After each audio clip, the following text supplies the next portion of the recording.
Hello again. Welcome back to Asgard, and welcome back to Celestial Journey. Since last episode, it hasn't been a ton of time. Um, I have been running a lot of dark steel. I've also started running a bunch of other alloys that we'll probably need.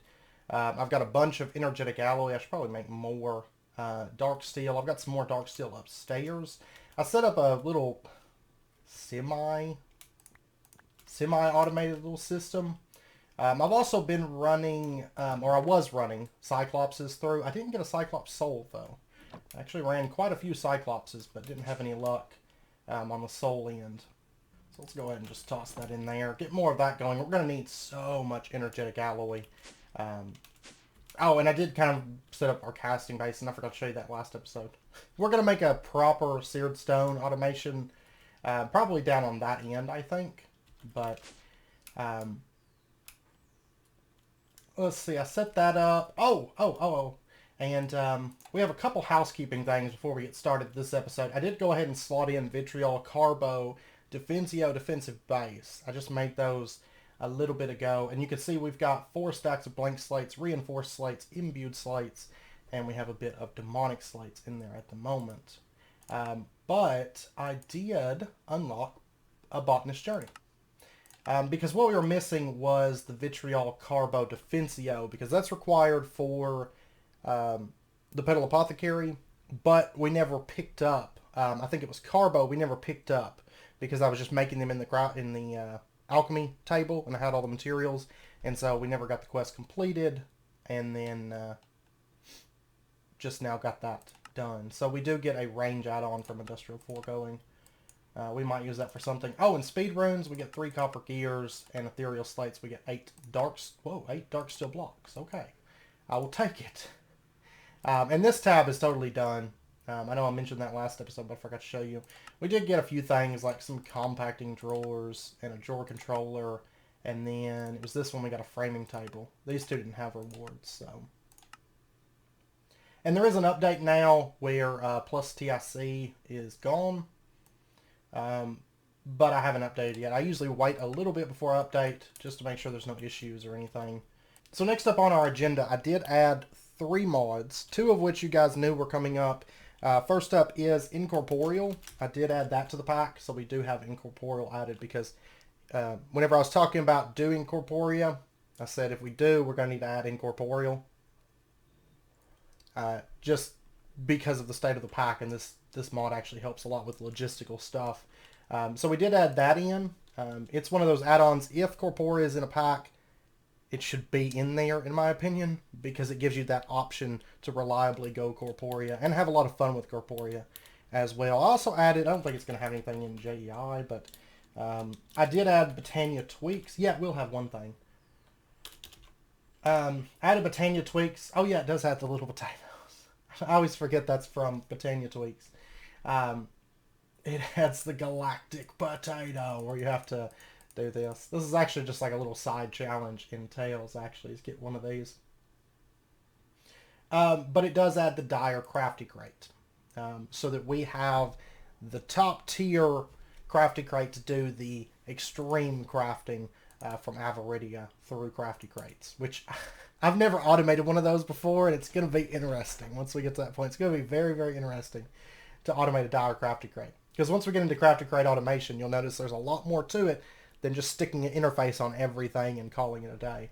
Botania Tweaks also does tweak and balance. Botania Tweaks is something, if Botania's in a pack, Botania Tweaks should really be in that pack, because it fixes some issues like Spectrolis automation. I've shown in the past that it can easily be exploited, where you just replace the flour, drop wool, pick it up, replace the flour, drop wool, pick it up.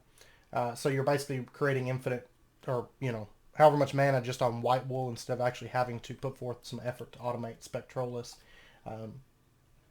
It also fixes the vanilla TNT glitch where you can make like infinite TNT from being able to work with Entropiniums, and it also allows you to kind of decorate your Corporea network to make it easier to kind of differentiate systems within Corporea, which is kind of nice. So I did add those 2, and then I also added in And we'll take a quick look at this and I'll show it off. But I added in framed compacting drawers, which adds framed compacting drawers, drawer controllers, and slaves. I did check with Unhook before I added it just to see if he had any plans to add it into the pack. He said no, so I went ahead and threw it in. That's another add-on. I think with the release of that, it's a new mod. And it was Boschka who first brought it up on or sent me a message on Discord about it and brought it up. And so, yeah, we're adding it to this. It's one of those things, if you've got storage drawers, why not have this, I think? Because it allows you to not have those big chunks of metal in a build where maybe it doesn't match. Like our build, we don't want those big chunky drawer controllers. So up here, there's a couple more stacks of dark steel. This is just kind of a little semi-automated system where I can dump in coal, dump in obsidian and iron, and it makes dark steel. Oh, and over here, I mentioned it last episode, but we do have a drawer over here with kind of our crafting runes. So for making the 7 Deadly Sins runes, we've got these, and we'll never use these up. I do not believe. We'll probably keep them once we get into like our automation setups. We'll probably just have them stay, you know. All right, so on that note, I think that's all the housekeeping that we have to go over. One thing I do want to do just really quick is show you, let's see, let's just steal this drawer controller for a minute. And then what we'll do is we'll just go ahead and upgrade this into a framed drawer controller. And then what we can do is, honestly, I'm kind of just thinking like basalt for this. We'll try it, and if I decide to change it, I will. But then we could set that down, and that's a drawer controller. It's kind of tucked away, kind of hidden, and not as bulky and ugly as these. And that's basically how that mod works. You can do slaves, controllers, and compacting drawers. The stuff that you couldn't frame before, you can now frame, basically. Okay, with that out of the way, what we're going to do today is we're going to go ahead and push on. I was actually I honestly spent some time trying to figure out where I was going to set up our Elven gateway portal. And I'll be honest, I just couldn't come up with an idea because I'm just like biting at the bit to get into today's episode, to be honest. To get into Corporea and start getting things easily accessed and some things automated and all that fun stuff. So I've got to start building out our proper Britannia area. I do want to go ahead and just knock out these quests real quick while I'm thinking about it. But I want to go ahead and push into some Corporea today. Let's see, we get an advanced stimulant for that. Weak blood shards for that. I'm not going to worry about picking up these right now. I could go ahead and grab a mana pool, but I'm not going to worry about picking up my spreader right this second because my spreaders are all set in places. I don't want to move them right now. Alright, so there we go. And we do get a reward here, a sigil of holding. That will be useful to us before too long. Endo flames, I don't have any made up for just standard endo flames, and all mine are floating at the moment, so I don't see us being able to use that. Our mana pylon, I don't know how many of these, just one, okay. Mana tablets, let me grab this out. Maybe it'll count that one. Or not. Okay. We're going to need one that's empty. Alright. Well, I think that's good for now. I'll go grab my Horn of the Wild as well. There we go.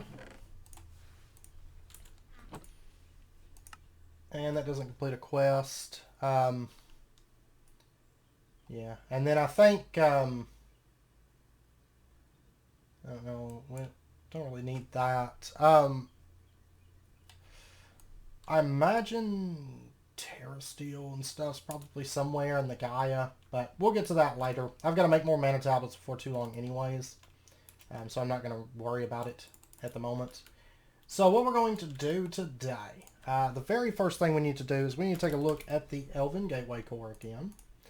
And for this, we're going to need Terra Steel, we're going to need Living Wood, we're going to need the Awakened Activation Crystal, which of course just requires our Archmage Blood Orb, which is the Demon Gem ran through. And to get the Demon Gem, we need Elysian Ingots, which is the Terra Steel through a Tier 5 altar. Now, I do have this laid out. This is just Wildwood gems and defensive bases, which are always fun to craft because they're third tier crafts, but they're not too bad.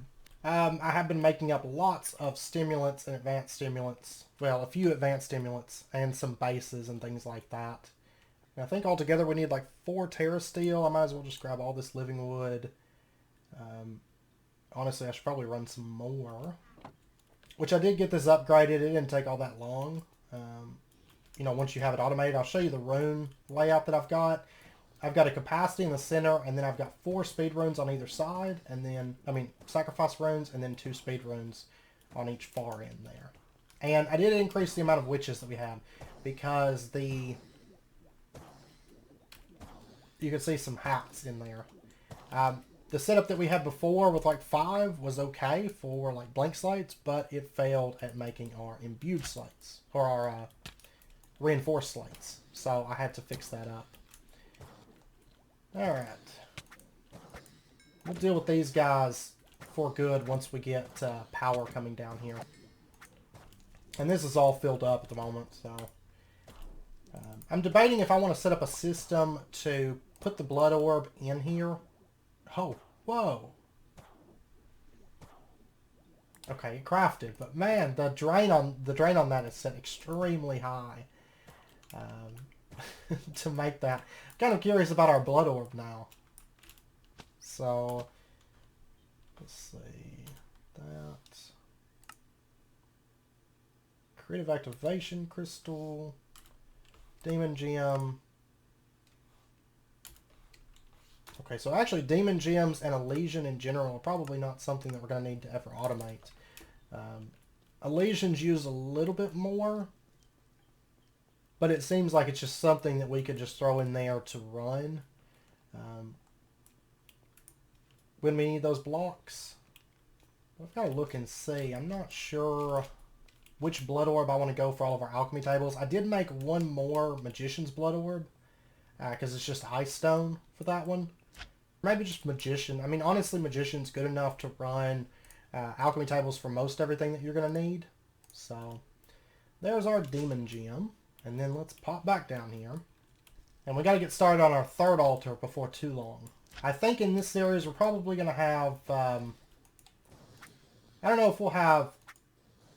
Well, it'll probably be 4 altars. We'll have our manual craft, self-sacrifice. I think we did 4 altars on Divine Journey.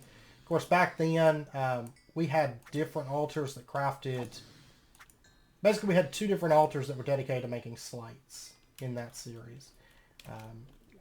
Whereas in this series, we're going to have 1 that's dedicated to making slates. But let's go ahead and grab this out. Let's see about this drain. Oh, the drain on this is actually pretty slow. By comparison, that Elysian is very, very fast. And there we go. There's our new blood orb. And I'll go ahead and throw the Magicians back in there. And we'll bind that. Oh, you know what? We never made the Master Blood Orb. I just skipped that one entirely. To be honest, I didn't even think about it.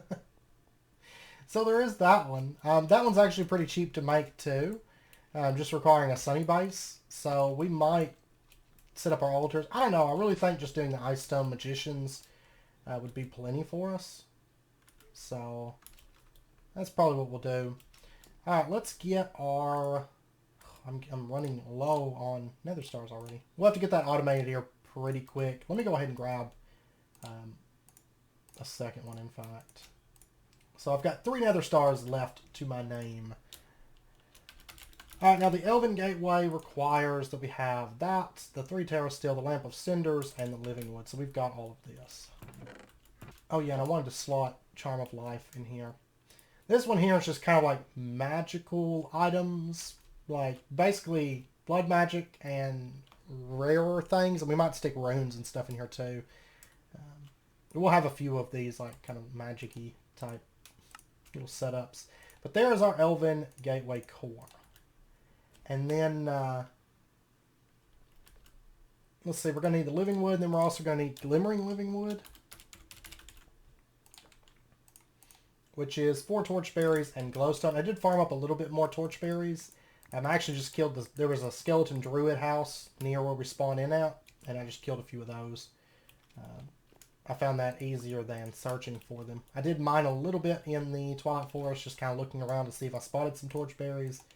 Didn't see any, so then I just killed skeleton druids. Oh, I'm short on living wood. Okay, that's fine. I need to run some more anyways.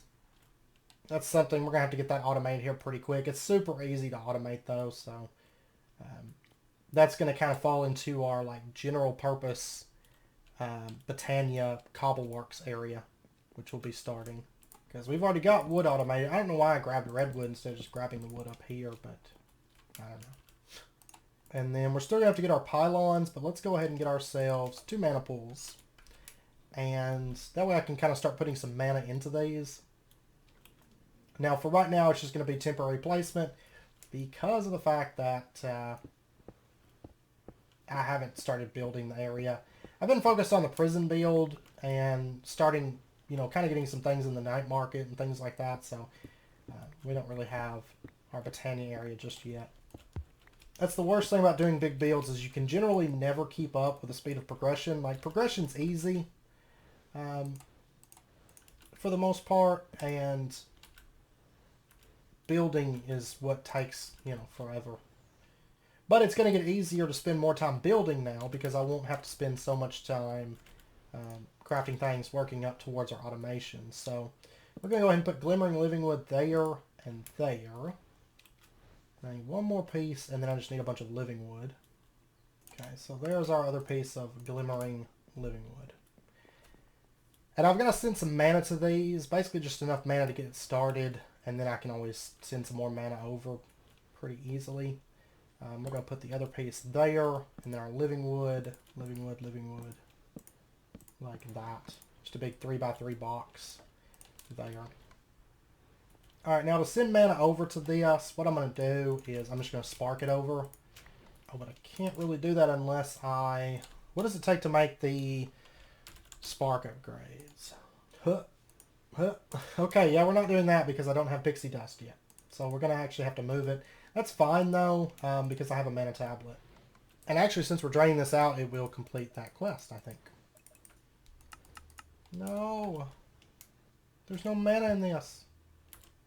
Let me go ahead and just drain off a bit of that. And actually, while I'm at it, let me go ahead and just snag this. There we go. Just so we can go ahead and complete that quest real quick. No reward for that. And it looks like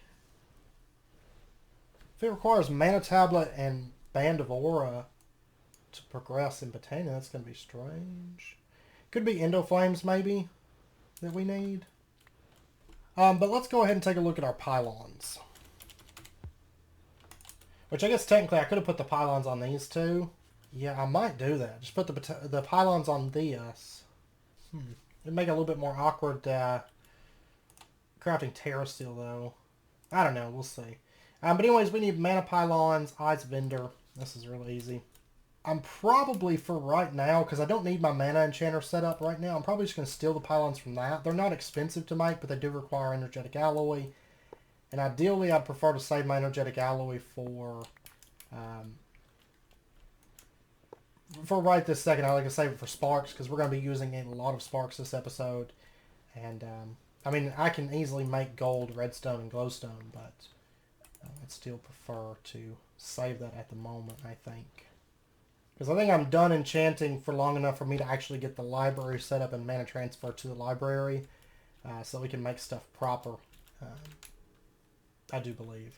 So. Oh, and it looks like I'm going to need to make another piece of Terra Steel. Yeah. I didn't quite have enough. We need 8 Terra Steel basically to get this started. This has been a totally different style of playthrough than when we did Divine Journey. Because Divine Journey, we automated everything as we went, pretty much. And, of course, that was with AE2. Whereas this pack, it kind of sets you up, Divine Journey and Celestial Journey both, they kind of set you up to use AE2. But if you're going to go Corporea, it's a whole lot of work. Like an absolute ton of work. Alright, so there's our Terra Steel. I will need to make more Terra Steel by the end of the episode, though. Of that, I am positive. But for now, I think we are good. So let's go ahead and get our 2 Natura pylons. And then let me just dump some of this junk into there. And then let's go ahead. Let's see. That. I think I want them on there instead of on these. And then we'll just go ahead and right click. World Calling Advancement. It's going to take a little bit of mana from these to start it up. But unlike 1.7, of course, it does not passively drain mana. It only drains mana whenever you craft with it. I remember in 1.7 there was a lot of setups that I would see where people would like turn the altar off and then like bulk craft, like turn it back on and then bulk craft and then turn it back off. I never understood that because it's not like mana's that hard to generate to the point that a small passive drain is going to matter. But there used to be a lot of those setups. I don't know why I'm looking in this. We really don't need that at the moment. Okay, so now what we can do is, let me pop down. Oh, and we need, let's see. For Corporea, I'm going to need, I know, pixie dust, a lot of pixie dust. Like a whole lot of pixie dust. Let me get, like a stack of ender pearls. And then we'll need some mana diamonds and elementium, maybe on occasion, but not that bad. I'm going to do, for right now, I'm going to do like a half stack, because I'm not going to have the mana to really craft all this at the moment anyways. And then we'll go ahead and grab a stack of iron to turn into elementium. And there is some other stuff within the pack, because the pack does have the botanic additions. There's a lot of stuff from that we're going to be using. Oh yeah, I'm going to need Dreamwood for sure. But I've got Living Wood up there. Let's see. Oh, Elf Glass. I'm going to need Elf Glass also. Dream Rock is the Dreaming Mana Pool, which is great. We're going to be using a lot of those. But I don't really need it right this second. Mana Tesseract is within our reach now. Oh, Red String. Good old Red String. Alright. Well, I'm going to... oh, I need glass. Because I'm going to need a lot of Elf Glass. Well, not really a lot, but I am going to need a bit. I'm going to go ahead and do a stack for now. It's going to be there and available. I mean, now that we've got the Elven Gateway, it's not like any of these things are hard for us to craft at this point. And now we can actually start. It's hard. I mean, I guess it's not hard. You could start automating through Britannia a little bit earlier. But with the runes being as expensive as they are, and not really having the stuff in place, I mean, we could automate component parts of the runes, like the fish and things like that. We could go ahead and automate that at any point. But the logistical part and knowing, like, okay, it takes all these, unless you just make a big dedicated, like, processing line that's specifically dedicated to making air runes and stuff like that, it's really not reasonable without something like AE2 or Corporea. So that's why we haven't really automated too much so far. Really much at all. But it's all starting to line up nicely for us, so that's okay. Let me go ahead. Okay, this one is tapped out on mana. This one's tapped out on mana. Okay, now this one over here, I'm just going to drain all my mana pools real quick. Don't mind me. Alright, so we'll just toss in... Goodbye, mana pearls. This is going to drain a little bit of mana from these, but not much. A stack of pixie dust is going to give us a decent amount of pixie dust to get started with. So, we are in business now. We have Elven materials. And now what we can do, at long last, we can make Corporea. It's been a long time coming, but it's finally here. We're going to start with Corporea Sparks. Most everything is going to require Corporea Sparks to craft within Corporea. Now, each Corporea Spark, it's not terribly expensive. It just requires Ender Air bottles. That's why I got so many of those in the pixie dust. But we also need sparks. We need sparks. So what I'm going to do, let me pop over and I'll tell you what, I'm going to get another 2 stacks of energetic going. Oh, and I meant to grab, I've got bronze dust up there that I had broken down. I was going to make a bunch more stimulants, but I don't know that we're going to need too much in the way of stimulants. This episode, we're just going to need a lot of sparks. To be perfectly honest, we're just going to need a whole lot of sparks. But let's go ahead and just grab all this energetic alloy. I looked at energetic alloy seeds because I was like, okay, yeah, let's take a look at these, you know. But they require, like, late game, we need draconic evolution level seeds. So there's 29. And then we're going to need a whole lot of blaze rods. Oh, wait, but it's not, my bad. It's only one of the blaze meshes, and it's 4 of the blaze powder. So, alright, there's 7 sparks. That's all we're going to be able to pull off right this second until I get more energetic alloy built up. But that's fine. I think that's a pretty good starting point for us. Alright, so we got sparks. I hope you guys enjoyed the episode. No, I'm just kidding. Let's go ahead now. Let me grab my Ender Air bottles. And we are just going to make all 7 of these into sparks. Or Corporea sparks. And then one of these is going to get turned into a Master Corporea spark. It's important that we have one of those. Because, kind of like the nodes that we talked about with blood magic, all those need a master routing node. Well, all Corporea systems, all Corporea networks need a Master Corporea spark. This is kind of like your ME controller. But you only need one of these. And there's no limit on channels. But there's a limit on distance. So we'll get into that. But, so we've got that. And this is going to have to go on an inventory of some sort. It doesn't really matter what inventory. It's not going to access that inventory. Now, what I'm probably going to do, I'm going to grab this drawer controller that we got as a quest reward. I'm going to make some controller slaves. This is what we're going to be using a lot of for accessing our drawer networks. And so what we're going to do, like over here, I'm trying to think of how I want to do this. Because our distance for sparks, I believe, is still 7. Actually, the Lexicon Botania, I should probably upgrade this. Let's go ahead and toss that in there and get our better Lexicon Botania that has all the Elven Guard stuff. I don't remember which tab has the Corporea stuff in it, to be honest. I could just search it, I guess. Okay, here we go.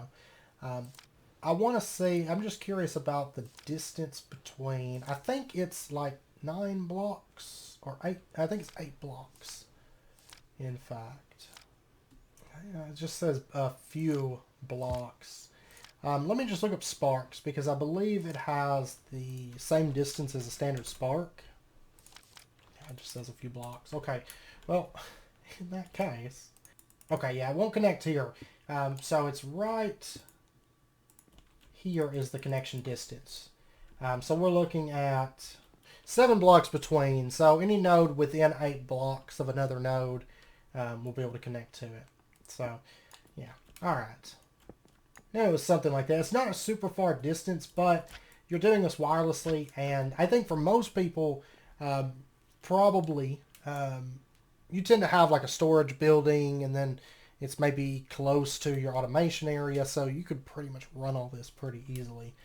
Me, I'm going to have a little bit more difficulty because I've got to go up there, but I'll figure it out. I'll figure it out. So what we're going to do is... we're just going to pop back here. I'm not going to worry about framing these because none of this is going to be visible unless you actually access this little area. So it's not a big deal if this is kind of hidden away.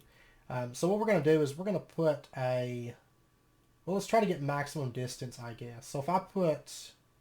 Or maybe not necessarily maximum distance, but a good distance. If I put that there and that there, and I put down... Corporea Spark. Those two should connect. And then what we'll do is we'll come out to... I've still got to put down the master somewhere. Which realistically, if I made... I think a furnace could count as an inventory. So if I put like a furnace here, just kind of for looks. We put the master Corporea Spark on there. Okay, now... Yeah, you can see that both those nodes are now connected up. to this Corporea spark, this master Corporea spark. Alright, so that's all connected up. And then if I came over, I need another slave. I actually need 3 more slaves. Okay, so there's our 4 drawer controllers. And I wonder if... Ah, that does connect. Beautiful. Okay. Well, that'll work. I'll kind of hide this back in here. You know, we're kind of just sticking them behind the buildings because I can easily hide this stuff away back here. Put a spark on this one. That'll connect up. Okay, and then if we were to come back, I think I'll have to add something over here, but so that's a frame drawer. If I put a Corporeal spark on that, yeah, that one is not going to connect all the way across. So I'll just put one on this little chest here, and that should, yeah. And then I could pretty easily get across there. I've got to make more Corporeal sparks, but I can pretty easily get back here now. This one, I guess, will be visible, but what we'll do is... I'm just going to make it into a framed controller slave.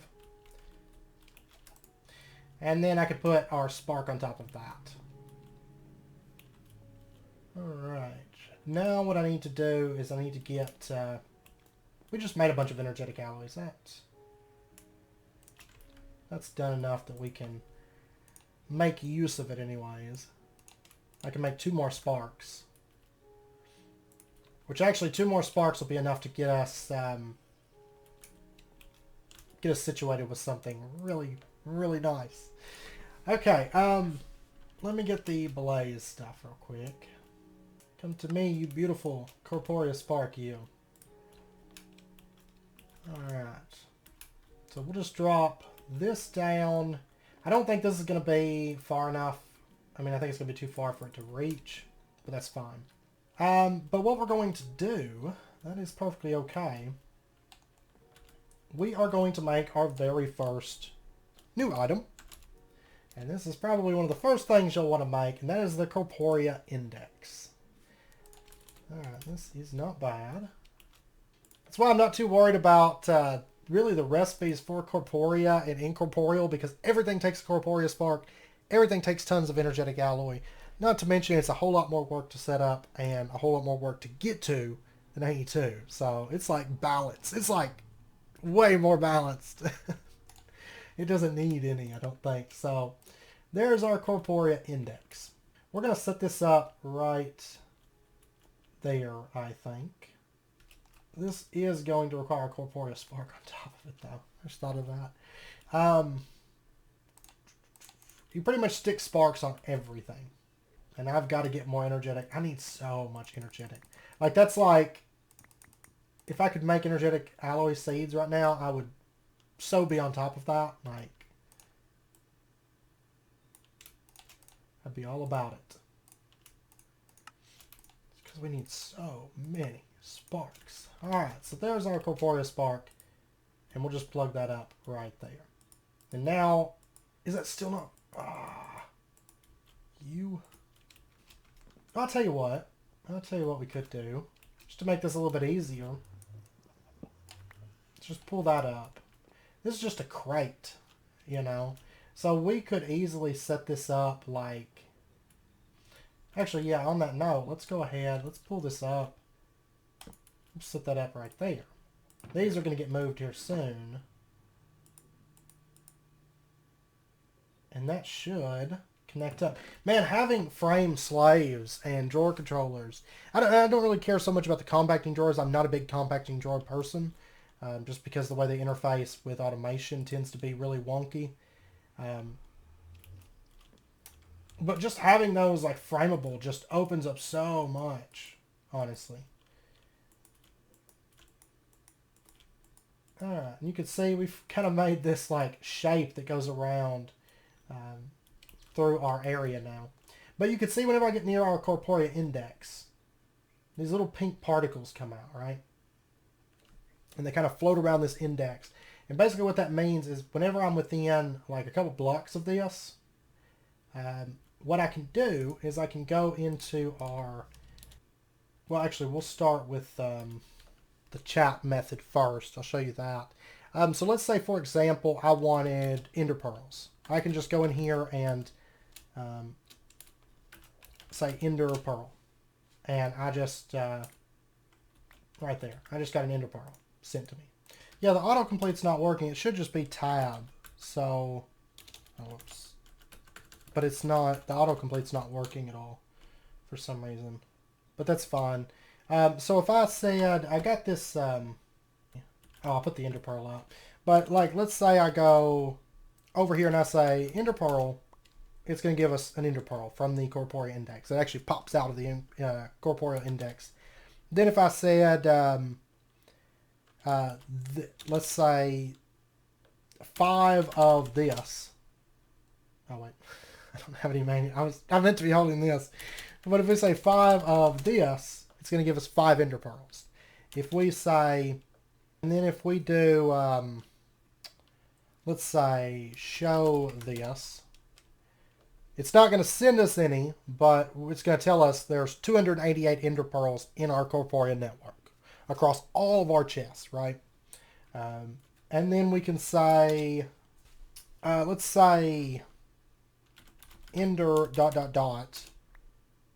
It's going to give us, there's an Enderium ingot, and it gave us an ender pearl. Should have ender ... I know it just grabs one item at random from the ender, but let's see. There's so many different little things. I remember some of them, but honestly, it's been a while. We did, in Sprout, we were using it a lot, but since Sprout, I haven't really got a chance to use it outside of Tails a little bit. But let's see. Let's find something like Blaze Powder. There's only 24 in there. So what I can do here is I can say all... No. I don't know why the autocomplete's not working. All blaze powder, and it gave us all the blaze powder that we had, 24. You can also do plurals, so we could say, we could say ender pearl, and it gave us that. And you could see, by the way, whenever we did all, it can extract that many items at once if we do all. And then if we do ender pearls, it's going to give us ender pearls also. You can use plural, you can use singular. There's a bunch of stuff. It talks about it just, if you look up the Corporea index, it tells you all different kinds of things. But what might be even more interesting for you is, this is a feature that I really love. If we go in, and now we're in JEI, let's say, and we want an ender pearl, right? We hit C, it's going to give us an ender pearl. And then in addition, if we're in our inventory and we hit C on ender pearl, it's going to give us an ender pearl. So we can easily request stuff through, you don't just have to type it. You can just, basically JEI becomes your AE terminal. Instead of having to have a specific terminal. I mean, you still have to come over to the Corporea index, though there is a couple ways to do wireless requesting, which we'll get into some of those later. If a pack has natural pledge, you can make it really, really powerful with natural pledge, like I showed off in Sprout. But honestly, just standard Corporea is still really, really strong. So it's just, you have to actually spend a little bit of mana and stuff to do long distance transfer, like cross dimension. But technically, just getting to Corporea, we can do cross dimensional transportation at the moment if we wanted to. So we can request items from our Corporea network, but it does require mana, and I have to make some things to actually be able to do that. So we've got our Corporea index now, and now I can start ordering things. Now right now it just seems like, okay, we've got storage, but once we start plugging up automation, then we can go in and we can request things and have them crafted. But that part takes a little bit more work, which is what we're going to start into next. But I need to get more Corporea sparks made, which means I need to make more energetic alloy. And I also need to set up this so that it's more intelligent this episode. So, but I'm going to get some more energetic alloy being made. I'm going to edit down some footage, see where we're at, because we can easily spend lots and lots of episodes on Corporea, and we will. I know it's maybe not everybody's cup of tea, but I'm not doing AE in this series. As I mentioned before, it's tiring. It's like mentally draining after you set up so many AE systems. And I know generally when I get to AE in my videos, there's a lot of people who are like, oh man, like let's just get this over with. I don't want to watch AE again.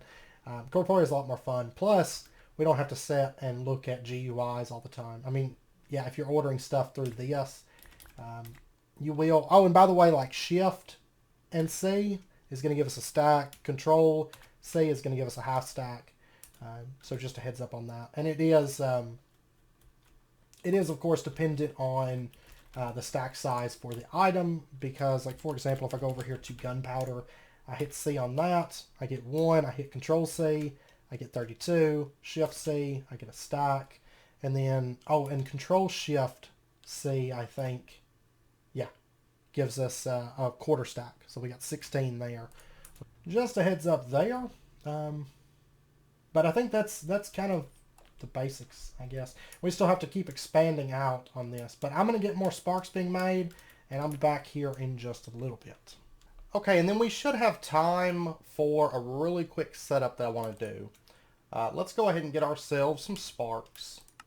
And let's get ourselves 8 Corporea sparks. And I did go ahead, I crafted 2 Corporea sparks earlier. And I made a Corporea crystal cube. And I'm going to go ahead and make a few more of these. I'm going to want 5 of these in total. And over here I did set up potentiometers just to craft a stack. I already crafted 1 out of there, but I'll go ahead and just grab those. And what we're going to do, I'm just going to drop this into here for right now. Oh, that one's content saved. What we're going to do is we're going to set up our Corporea cubes. So I think for reference, what we'll do is we'll have a wall that comes out here, you know, kind of right next to this little shop. And what we're going to do is we're going to set up our Corporea, just a simple little, like little table thing. So maybe like somebody's selling wares or something, or it's like a display table. Because remember, this is like a market area. And we're going to set up our Corporea crystal cubes right there. And then we're going to go ahead and drop on... Oh, whoops. I don't really want Corporea sparks on that. But I think shift right click will let me place them. There we go. And we may end up coloring this line.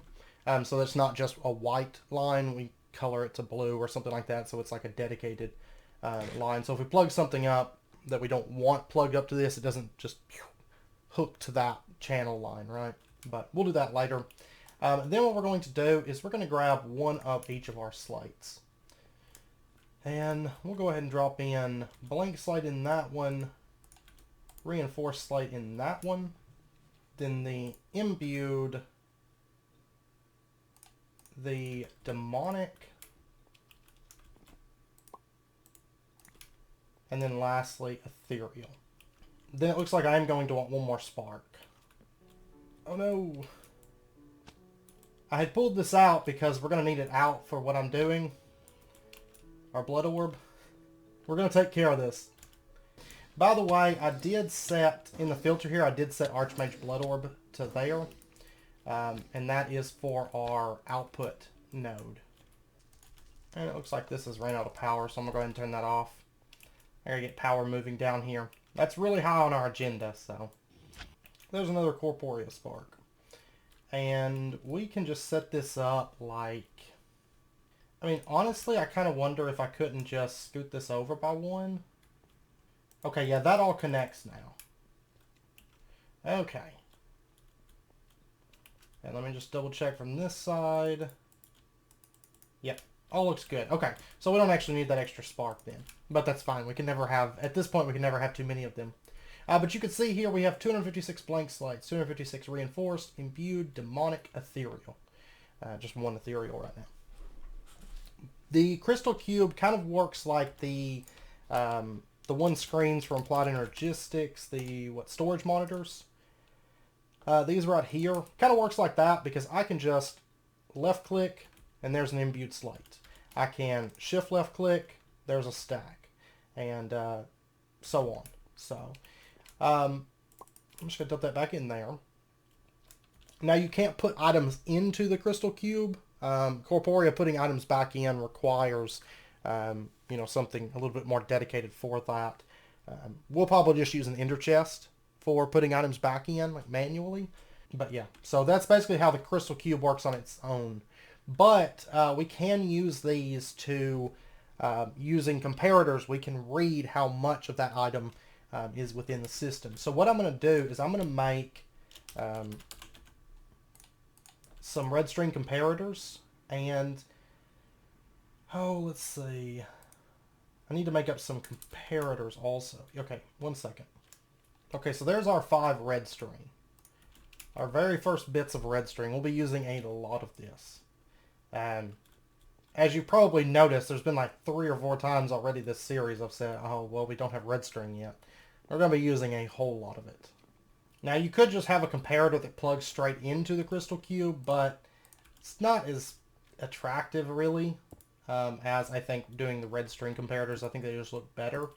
I'm actually thinking about having these set back by 1, though. So they'll kind of recess into the wall a little bit. And I think it'll look pretty good once it's all in place. Okay, so what we're going to do is we're just going to put down our comparators coming right out of the red string comparator. And this is going to read the comparator levels for our Corporeal crystal cubes.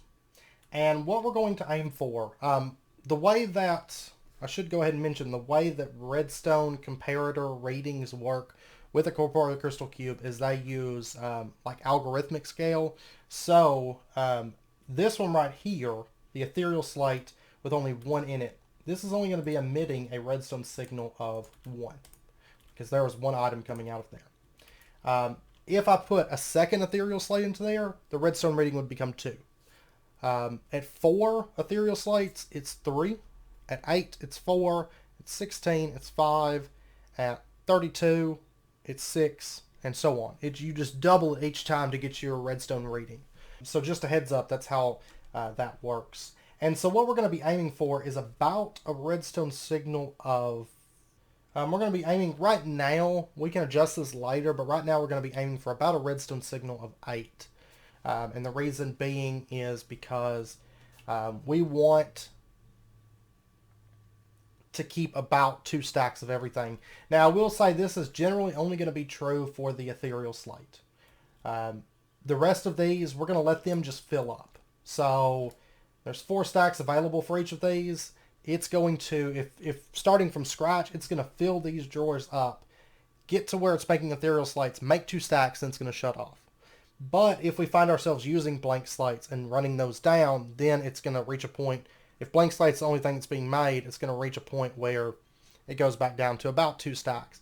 Now, we're aiming for 2 stacks because we want room to create excess. We don't want to go straight for 4 stacks. If you wanted 4 stacks, redstone signal of 9 would allow that. But we want to leave room for overflow because when we make slates, we're going to be making them a stack at a time. You could make singles if you wanted to, just by setting a precise filter in your nodes and saying 1 endstone at a time. Just do 1 at a time. That would be fine. There's really not much speed difference between doing that in a stack. A little bit, but not a whole lot. I guess it does kind of add up, though, after doing 64, but because it takes that pause time after each craft. But so what we're going to do here is... we're going to start off by running out, oh yeah, I got red alloy ingot right here. I'm also going to want 1 more comparator, in fact. I think it's the way that I want to do it. And I don't know why I'm still running around looking for things, because I can just do this.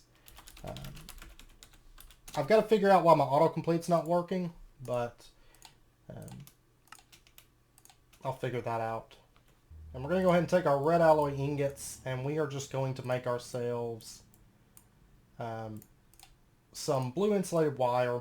And I've got, over here, I've got some white insulated wire already. Okay, and one thing I'm going to do, let's see, that input node is connected there. Can I clear this? No, I can't. Okay, I'm going to move this over a little bit. I'll move it here in just a second. But let's go ahead. We're going to run out our... Just put some more cobblestone here. This will all be kind of hidden. Thing is, when you're doing Corporea, you're going to have a lot of redstone. Setups are not small. They're not one block to fix everything. They do require a little bit of setup. So we will have quite a few things that are just kind of hidden behind walls and in foundations of floors and things like that. But that's what makes it fun, to be honest. Oh, I don't know. I'm thinking I might spread these out just a little bit. Now that I think about it, because it would make things a little bit easier for us. Because I almost forgot I'm going to have to run all these through a comparator if I leave it set up like this. Yeah, let me just, let me pull all this up for just a minute. Pull all, whoops. Not what I meant to do at all. Okay, so we basically have like this instead. Then we could maybe put some decorations or something on this. It's not really a big deal to change it over. It's just going to make our lives a little bit easier. You can make that work, like with them right up on each other. But then we would have to basically bring it out and then run it through a comparator. Either that or actually bring the redstone signals out. But I think this system is just going to work better for us all around. Or this layout. Okay, so then what we'll do is we'll have our comparators feed out the back of this again. And then we're going to take and set up our potentiometers here, here, here. And we're going to set this to, that one was actually where I wanted it to be. We're going to set it to an 8 on each of these. Because that's going to tell it needs at least 2 stacks of that slate. Otherwise, don't bother outputting a redstone signal. And I will probably put some kind of block down for the floors and things like that. And maybe even change out these, the red, like the cobblestone stuff. Once I build this room out. It's going to be all hidden, but at least I'm not going to make it look really, really nice. But I am going to probably just put some kind of a block down here. But what we're going to do is we're going to put redstone torches down. And of course, if these are receiving a signal, you know, if they have at least 2 stacks in the system, then they're going to turn off the redstone torches in front of them. So there's not going to be any redstone signal. This is actually going to work better than my original plan anyways. So for example, if I was to go into here, so we don't need the AND gate or the second comparators doing it this way. I was going to run it all out so it was like really like slim, kind of like all together, but no, there's really no point in that. This will be much better. So we've got this comparator here. This is the one that is reading, or I'm sorry, this one right here is the one that's reading our blank slates. And now that we're under 2 stacks, it has shut off the comparator so the redstone torch is on, basically telling the system that it needs to run. It needs to run something right now. If I drop a blank slate into there, though, it's going to put it right at 2 stacks. You can see it shuts off. Because we just want the system to know that it needs to run. Because basically, with the way blank slates work, they can just upscale, and it doesn't actually matter. Really, for the way that we're running it, we're going to keep everything stocked and full drawers on the lower tier slates. It doesn't actually matter too much if it knows what in particular that's going to run. I mean, you could make the system more intelligent if you wanted to, but I just don't think, for our setup, I don't think it's necessary. So then we'll run out our white insulated wire, and we'll go ahead and run this over. And basically, if any torch is on right now, it's going to emit a signal. It needs all these torches to shut off to then shut off the blood altar automation. And so then what we'll do is, I don't think this one's running any kind of filter. It's not. What we'll do is, let's pull that up and this up. And we're going to set our chest right here and our input routing node right here. And this is going to be our input chest for Instone. Or Frozen Stone if we go that way, but it's probably going to be Instone for us. And then take our node router and just bind that over. There we go. And so now... Oh, and one thing I need to fix, one thing I need to add real quick. I almost forgot. Nodes are going to shut off with redstone. I don't want an active signal going over there. So we're going to grab one more redstone torch and just turn that signal off. Is all we need to do. So we'll just put redstone torch there, redstone on top. And I think I've got some Instone. Okay, so let me pop down there and get our blood orb real quick. We should have plenty of essence for just a minute. Yeah, how much do we have in there? 600 and... Oh, wow. Almost 7 million life points. Okay, so now if we were to put Instone into there, it gets pulled out, it's going to make a slate. Okay. Now, let me just pull out that blank slate. Okay, it's not crafting blank slates at the moment. It's not crafting reinforced. Okay, crafted imbued. Okay, dumped it into there. That's great. Now, if we were to instead remove this redstone signal, or pretend that there's no redstone torch that's on, we drop Instone into there, it's not going to go anywhere, because that redstone torch is going to power that off for us. Alright, let me just trash that. I don't want it right now. Now, the last thing that I want to add to this setup is I want to put let's put a piece of white insulated wire right here. And if this has redstone, which is basically telling the system to run, what I want it to do is we're going to have a mini, I'm sorry, not a mini chest right there. We're going to have one more space, mini chest there, and we're going to have an input node sitting over here. There's our input node. I've got to get a bunch like bulk craft nodes. They're not expensive, but I'm kind of waiting till we get to auto wheel before I do that, honestly. I mean, I've been manually farming wheel. It's not too bad with our spawner, but I would like to get automatic wheel in place. What we're going to do is we're going to put our input routing node here, and we're going to say on the south side, precise filter, you can input the Archmage Blood Orb. So if this redstone signal stops, it can grab the Archmage Blood Orb, but right now it's just going to sit there. And then we're going to have one more node, and this is an output, or an input node. Output node. Sorry. This is going to sit right here, and it's going to be on the east side. And let me grab this blood orb out. On the east side, precise filter and Archmage Blood Orb. So you can output the blood orb, which are blood altar. The input node is not filtered. It just sends items whenever it can. So it can grab the Archmage Blood Orb and drop it in here. But what we're going to do is we're going to invert from this signal.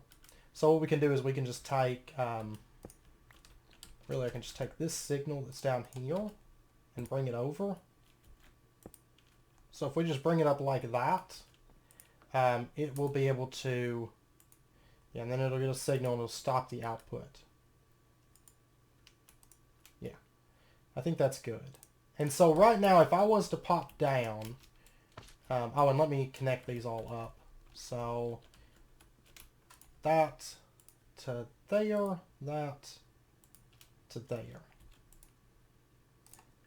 We drop the Archmage Blood Orb in there, it doesn't go anywhere. But if I was to remove the redstone on this for just a moment. Okay, I got it working. I made a complete total derp. You guys are probably screaming at the screen. What I had done was when I connected up my input routing node, my output routing node, I connected it through here, and that connected onto the master node. I had to change that. I wasn't even thinking whenever I did that, because whenever this gets redstone, it shuts off that connection. And so it won't transmit data at all. through that channel line. So running it through here, this one can shut off from redstone and not impact these two, right? So now it works perfectly. So I've got my mini chest here, Archmage Blood Orb, and then of course I've got my filters. Everything's the same way. I did run the redstone over to here around the backside there, but right now it has redstone signal, so it's not, the input routing node shut off, okay? Because whenever it needs to craft slates, that's the priority for this altar. We are going to make a dedicated blood orb altar later on, but I want to have this one be able to put blood in the system too, as kind of a backup. If we need a lot of blood all of a sudden, we just do a ritual or something like that. And this one's not doing anything, why waste the blood that we're generating when we could dump it into a blood orb? So basically, right now it's not going to send the blood orb out because it's supposed to be crafting slates. It's not right now because we don't have endstone. But if I pull the redstone signal off, you'll notice that that goes out. And you can see that our blood in our network is steadily going up. And so that's working. So basically, if it's not busy doing something, it's going to have the blood orb in there. Now, if I find that I need it for manual crafting, I could set something up so we can have it read if there's something in a chest, then pull it out and then dump it in. We might add that later so we can manual craft remotely from up here and just dump stuff in there. It might be worth having that, but I don't know. We'll see. We shall see. But anyways, that is now up and working. If I go in, let's